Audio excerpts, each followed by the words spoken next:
Përshëndetje të dashur miq, kolegë të industrisë të nderuar ndjekës. Nga sot fillon Pot Trip, një rubrikë nga Albanian Food Magazine. Kemi zgjedhur Çiftlik Family Agroturizëm për një arsye madhore, pasi si puntat e parë na takonte ta bënim në shtëpinë tonë. Çiftlik gjendet nën menaxhimin tonë që nga nëntori i vitit kaluar, ka shumë vite i hapur, por ka ardhur me një koncept të ri, bazuar mbi pjata të Shqipërisë së mesme të rivizituara nga shefat tanë. Në fakt ne kemi 3 kolona kryesore në Çiftlik. E para është dedikuar totalisht familjes, fëmijëve, të vegjive tanë, të cilët kanë mundësinë si në verë ashtu dhe në dimër të gjejnë këndin e tyre të argëtimit, dhe fëmijët patjetër mund të shijojnë kulinarinë tonë mjaft të mirë dhe verat tona të prodhuara në shtëpi nga Çiftlik Distillery. Një shtyllë e fortë e Çiftlik Family Agroturizëm në fakt është edhe byreku jon live cooking, ku zonjat tona kanë mundësinë të gatuajnë në sallë dhe klientët mund të kenë një interakcion bashkë me to. Mund të bëjnë foto, mund të bëjnë video, mund të bëjnë workshope dhe mund të shijojnë patjetër produktin final. Një pikë tjetër e fortë është edhe produktet tona të mishit, të cilat janë të zonës, të cilat janë vetëm shqiptare dhe të gatuara në mënyrë shumë të thjeshtë, në mënyrë shumë homely, në mënyrë që klientët tanë të gjejnë vërtet shijet e dikurshme, shijet që ju mungojnë, shijet që kanë vite që i kërkojnë në tregun e gastronomisë shqiptare. Ndodhem tani në zonën time të preferuar në Çiftlik, pranë Xhakut, me një gotë raki të shtëpisë të Çiftlik Distillery, që patjetër prodhon disa lloje rakish dhe disa lloje verash me rrusha gjithmonë lokal të vendas. Çiftlik ka lindur si një nevojë në fakt e familjeve shqiptare për të mos gjetur vetëm një destinacion kulinar, vetëm një vend për të ngrënë drek apo dark, por një vend argëtimi, një vend ku të gjithë ne realisht krijojmë kujtime që i kemi për t'i ruajtur gjatë. Çiftlik lëndën e parë e ka gjithmonë të zgjedhur të zonave përreth të kolegëve tanë që punojnë me aq pasion për të na dhënë një lëndë të parë shumë të mirë që pastaj shefat tanë ta kthejnë në pjata të një niveli shumë të lartë të gastronomisë vendase shqiptare të Durrësit. Pjesa shumë e rëndësishme që ne në fakt ngulmojmë fort ta përmendim është pjesa e argëtimit, e familjes, e fëmijëve. Kemi krijuar 2 ambiente, ambienti i brendshëm për pjesën e dimrit ku të vegjit tanë argëtojnë me njëri tjetrin në ambientin e tyre, me lodrat e tyre, dhe në fakt prindrit konsumojnë gastronominë tonë të një nivelit të lartë. Këndi jonë i fëmijëve gjatë verës në fakt spostohet në ambientet tona të jashtme, në mes të gjelbërimit ku të vegjit tanë, përveç se gjejnë lojrat e tyre të preferuara, mund të socializohen edhe me kafshet e shumta që gjenden në Çiftlik, për të dhuruar patjetër kënaqësinë e të qenit në një agroturizëm të vërtetë.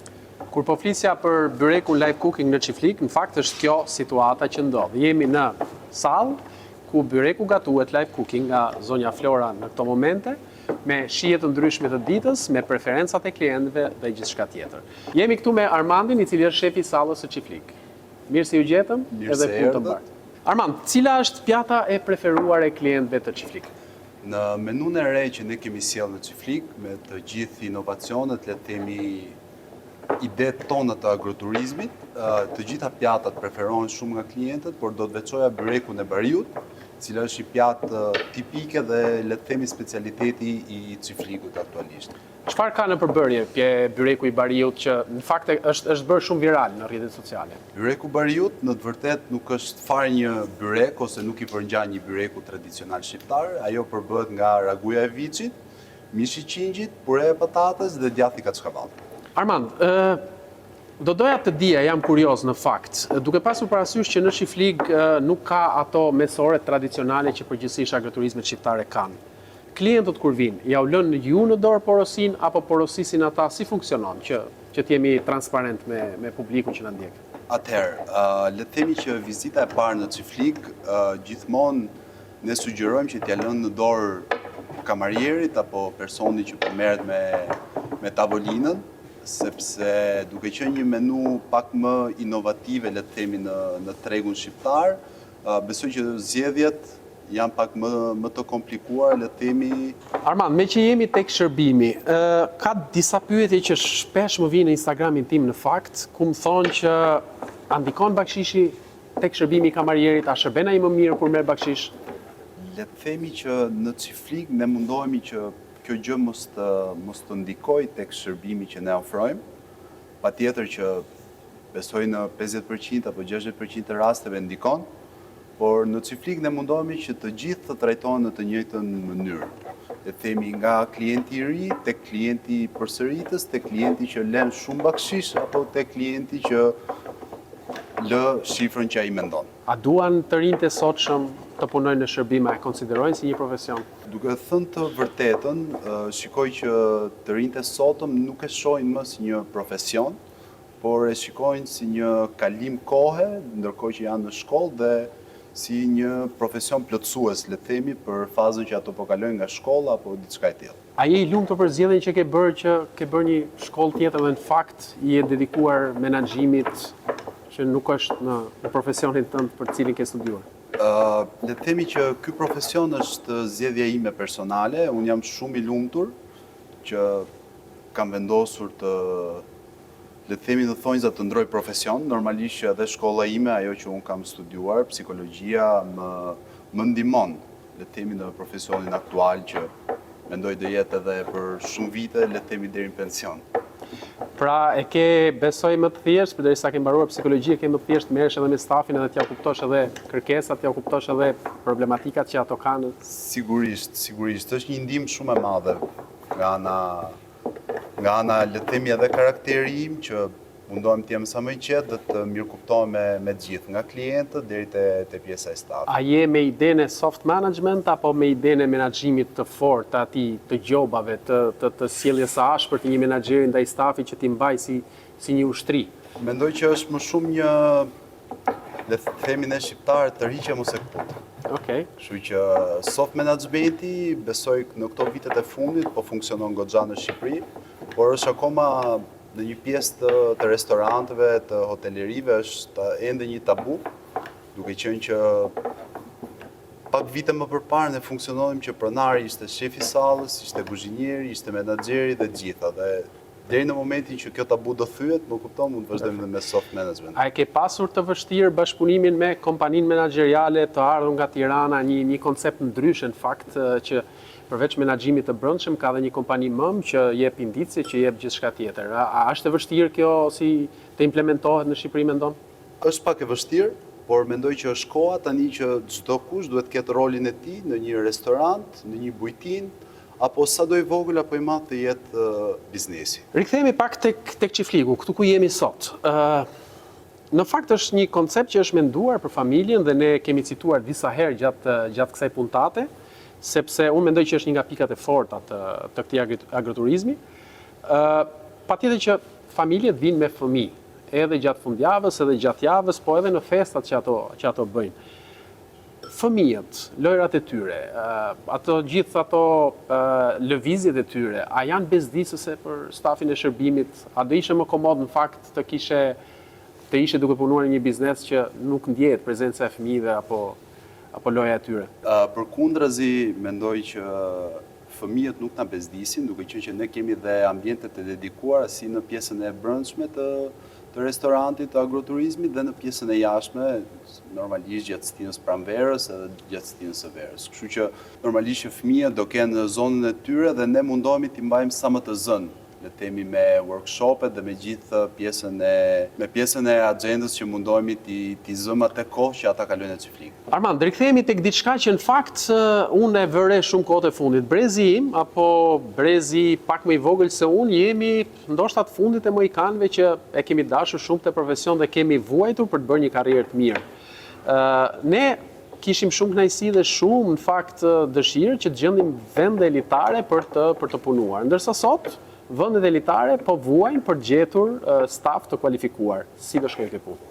Atëherë, kjo gjë vetë jo vetëm në zonët elitare, le të themi, apo në restorantet elitare, por në një pjesë të madhe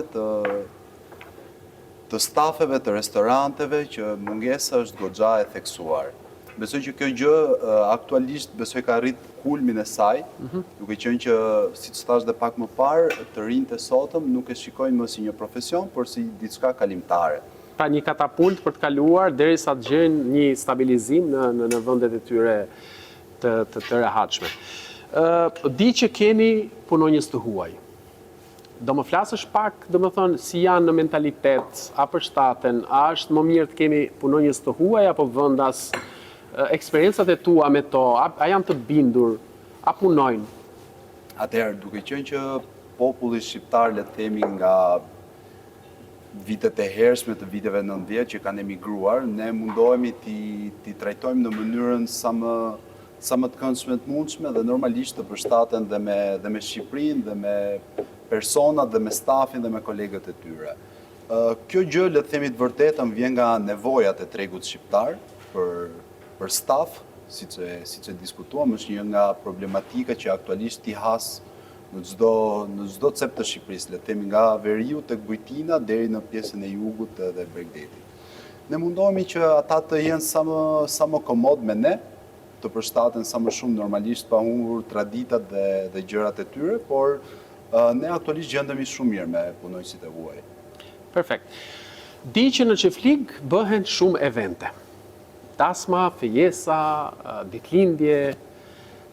Pse duhet një klient të zgjedhë Çiflig për të bërë dasmën e tij qoftë në ambientet e brendshme apo në ambientet e jashtme? Dasmat në Çiflig apo le të themi festat e ndryshme që ne organizojmë, le të themi që janë në përmbajtje të kërkesave të klientëve. Ne mundohemi të përshtatemi sa më shumë kërkesave që klienti ka, duke qenë që edhe ambientet tona na e lejojnë diçka të tillë, si ambienti brendshëm dhe ashtu dhe jashtë. Cili është kapaciteti brenda dhe kapaciteti jashtë për një event që një klient dëshiron të organizojë? Atëherë, kapaciteti brendshëm besoj është diku te 150 persona dhe kapaciteti jashtëm i superon dhe 250 persona. Jam shumë kurioz në fakt. Kjo është e gjitha strukturë druri. Dhe në ato që unë kam dëgjuar, nuk jam profesionist i fushës, por kam dëgjuar që druri e absorbon shumë mirë muzikën. Në djenin tënde dhe në eksperiencën që ke këtu me evente që kanë kaluar, muzika bëhet bezdisë? Atëherë, në asnjë moment le të themi nga eventet e kaluara apo nga fundjavat që ne bëjmë muzikën live, nuk është në tej limitit le të themi, ti mund të komunikosh me personin që ke në tavolinë dhe besoj kjo gjë vjen nga ambienti dhe normalisht nga kontrolli që bëhet nga Jam kurioz, gjatë fundjavës që bëhet muzik live, është një ambient ku kërcehet, apo është një muzik live e niveleve piano bar, që njerëzit ushqehen, dëgjojnë një muzik të mirë, të zgjedhur, si është koncepti? Atëherë, unë do të tregoj shumë i sinqert me këtë pyetje që sapo më bëre. Ideja jonë fillestar ishte një piano bar shumë i lehtë që njerëzit le të vinë pak për muzikën e bukur dhe të lehtë, pak për ushqimin, pak për shërbimin, për ambientin dhe gjitha bashkë. Një kompozim goxha i këndshëm. Por ajo që ne vëmë re është që njerëzit le të themi priren tek muzika e kërcimit dhe normalisht si ja bëni, si mund që t'i kënaqin të gjithë. Pra ka klientel që vjen për të dëgjuar një piano bar dhe për të ngrënë një darkë, ka klientel tjetër që ka te perceptimin që duhet vi dhe duhet kërcej. Atëherë, ne mundohemi që të bëjmë pak nga gjitha, le të themi ta moderojmë edhe muzikën popullore apo muzikën që kërcehet masivisht nga njerëzit, ne mundohemi që ta sjellim në një formë të moderuar. Të moderuar. Jam kurioz, kam dëgjuar, janë disa informacione që mua më vinë her pas here, duke pasur parasysh që jam edhe pjesë e menaxhimit, që këtu do organizohet një dasëm pa çift, shumë shpejt. Po jap atë indicet e mia që un kam dhe pastaj më konfirmon nëse jam i saktë apo jo. Pra do bëhet një dasëm para sezonit verës, nga marsi me sa kam dëgjuar, ku do ftohen të gjitha çiftet që do martohen gjatë kësaj vere apo vjeshte, të provojnë menun e Çifligut të dasmave, të provojnë atmosferën, të provojnë dekorin dhe gjithçka që ndodh në një dasëm, por pa një çift. Kjo është në fakt një risi shumë e madhe për Shqipërinë, nuk e di si është pritur nga Vox Popet që ju keni bërë në Durrës ose edhe në Tiranë, për të kuptuar nëse është diçka një risi e bukur apo është e çuditshme apo çfarë ndodh. Atëherë, le të themi që kjo ide inovative që është sjell në Çiflig, ne do organizojmë një dasëm dhe kjo nuk është vetëm për çiftet të cilat duan të bëjnë, le të themi... Pra janë edhe për njerëzit në Instagram që bëjnë statuse shpesh herë që na iku dhe kjo verë pa pasur një dasëm që i merr malli për dasma, po do hedhin lek këto njerëzit, do jetë kështu dasëm e vërtet? Dhe mund vinin Çiflig dhe halla dhe daja nuk do ju thonë si jeni veshur, apo nuk do keni nevojë që të takoni asnjë. mund vini ndasëm edhe thjesht kënaqeni nga ana juaj. A mund ta shfrytëzojnë edhe tavolinë e çiftit të gjithë çiftet që do martohen për të bërë një provë kështu të fundit para se të martohen dhe Sigurisht, mendoj që kjo gjë duhet sjell më shumë, duke qenë që është dita më e rëndësishme, besoj, e jetës për çiftet dhe të gjithë provojnë kostume, të gjithë provojnë fustanet, por ambienti është, mendoj, 50% e gjës. Patjetër. Kështu që provoni dhe ambientin. Di që ka dhe pishinë. Pishina patjetër që shfrytëzohet gjatë verës. Pishina është vetëm për klientët e restorantit apo mund të vinë dhe klientët të tjerë nga jashtë? Atëherë, pjesa e pishinës nga ana jonë është konceptuar për klientët e restorantit, për klientët e jashtëm që mund të vinë thjesht të shijojnë pishinën në ditët e nxehta dhe mund të Do ketë dhe një pool bar besoj aty me ushqime më të shpejta. Sigurisht, do ketë një pool bar me snacks dhe ushqime të ndryshme të shpejta. Gjithmonë bazuara në stilin e agroturizmit, mendoj. Sigurisht, gjithmonë në stilin e agroturizmit. Kam një pyetje shumë interesante dhe do i drejtohem dhe publikut se në fakt më pyesin shpesh. Ore, këto marrëdhëniet sallë guzhim, këto sherret e përhershme gjatë shërbimit dhe kjo dashuria e pafundme pasi mbarojnë punë. Sepse unë mendoj që çdo gjë që është profesionale rrin aty, edhe ai konflikti i çastit ngelet aty. Ju këtu, si e keni zgjidhur apo duke shkëmbyer dhurata me njëri tjetrin, dikush nga salla i dërgon pije guzhinës dhe guzhina gatuan mirë për sallën, apo si është kjo pjesa e korrupsionit, mini korrupsionit që ju bëni me njëri tjetrin që të kaloni mirë? Në Çiflik le të them vërtetën që nga emri, siç e thatë dhe ju pak më parë, Çiflik Family Agrotourism, ne mundohemi që korrupsionin ta evitojmë. Është i shëndetshëm kjo, se po flasim për të pasur një marrëdhënie të shëndosh me sallës dhe guzhinës, e cila në fakt është e njohur gjithë botën që ka problematikat e tij. Ne në fakt respektojmë një rregull të pashkruar që është rregulli i 10 sekondësit, kështu që para se sa shefi guzhinës t'i bërtasi kamarierit apo kamarieri anasjelltas shefit guzhinës, ne bëjmë një 10 sekondë pauzë, reflektojmë, kështu që vendosim në vendin e dikujt tjetër. Kjo vjen nga shkollimi juaj, besoj.